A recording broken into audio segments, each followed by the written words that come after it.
మన ప్రియతమ ముఖ్యమంత్రి వైఎస్ జగన్మోహన్ రెడ్డి గారు ఒక అవకాశం, ఒక సామాన్యుని కల్పించి ఈరోజు మన గడప గడప 4వ డివిజన్లో తిరుగుతున్నాం. ఇక్కడ చూస్తున్నాం ప్రతి ఒక్కటి అభివృద్ధి పనులు ఇక్కడ జరిగినాయి. అలాగే సంక్షేమ పథకాలు మేము మైపాడ్ గేట్ రోడ్డే చూస్తున్నాం, ఫేర్వే చేస్తున్నారు. అలాగే జాఫర్ సాబ్ కాలువ, బిట్వీన్ వాళ్ళు అలాగే చూసుకుంటూ పోతున్నాం. ఇక్కడ ఏ వీధిలో చూసినా సిమెంట్ రోడ్లు కానీ డ్రైన్లు కానీ కట్టుకుంటూ ముందుకు పోతున్నాం. ఎక్కడ సంక్షేమ పథకాలు ఏ ఇంటికి పోయినా ఏదో ఒక సంక్షేమ పథకం, అలాగే అనిలను చేసిన అభివృద్ధి ఎక్కడ చూసినా 4వ డివిజన్లో ఎక్కడైనా చిన్న చిన్న పనులు తప్ప ప్రతి ఒక్కటి ఈ వార్డులో 80% కంప్లీట్ చేశాం. తప్పకుండా వాళ్ళకి మేము పనిచేసి వాళ్ళ ఇళ్ళకి పోయి ఓటు అడుగుతున్నాం. తప్పకుండా వాళ్ళు ప్రతి ఒక్కరు ఆశీర్వదిస్తున్నారు.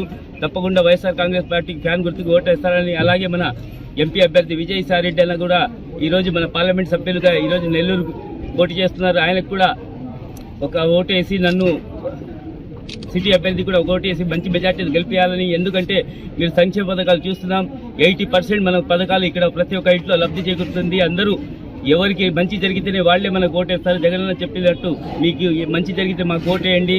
అలాగే మేము ప్రతి ఒక్క గడప తొక్కుతున్నాం, ప్రతి ఒక్కరూ ఆశీర్వదిస్తున్నారు. తప్పకుండా వైఎస్ఆర్ కాంగ్రెస్ పార్టీకి ఫ్యాన్ గుర్తుకు ఓటేసి అలాగే జగనన్నని సీఎం చేసుకోవాలని. ఇక్కడ ఒక సామాన్యుడు కాదు, జగనన్న ఉన్నాడు, జగనన్నను చూసి ఓటేస్తారు. ప్రతి ఒక్కరూ ఆయనకు మంచి జరిగితేనే తప్పకుండా ఓటేస్తారని భావిస్తూ వైఎస్ఆర్ కాంగ్రెస్ పార్టీ ఫ్యాన్ గుర్తుకి 2 ఓట్లు వస్తాయి. తప్పకుండా ఎంపీ గారికి, ఒకటి టౌన్ సిటీ అభ్యర్థికి ఓటేసి అత్యధిక మెజార్టీని గెలిపేయాలని మనస్ఫూర్తిగా కోరుకుంటున్నాను.